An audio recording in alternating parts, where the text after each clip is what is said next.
మహాభారతం కాలగమనంలో కలిసిపోతున్న ఒక అద్భుత సత్యం. వేల ఏళ్ల నాటి ఈ రక్త చరిత్ర వెనుక దాగి ఉన్న రహస్యం మీకు తెలుసా? ఇది కేవలం ఒక యుద్ధం కాదు.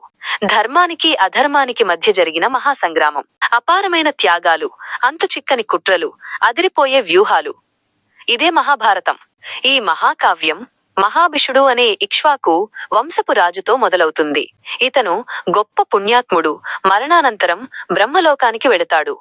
ఒకనాడు బ్రహ్మసభలో అందరూ ఉండగా గంగాదేవి అక్కడికి వస్తుంది.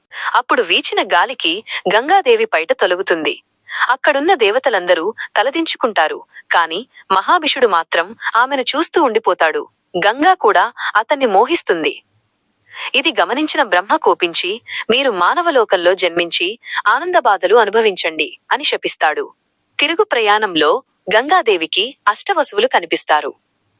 వశిష్ఠ మహర్షి ఆవును దొంగిలించినందుకు వారు కూడా భూమిపై పుట్టాలని శాపానికి గురై ఉంటారు. వారు గంగాదేవిని వేడుకుంటారు.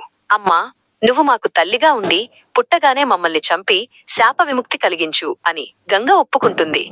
మిగతా కథ పార్ట్ 2లో తెలుసుకుందాం. ఆలోపు వీడియోని లైక్ చేసి మా ఛానల్ ని సబ్స్క్రైబ్ చేయండి. రోజు ఈ సిరీస్ వస్తుంది, అస్సలు మిస్ అవ్వకండి.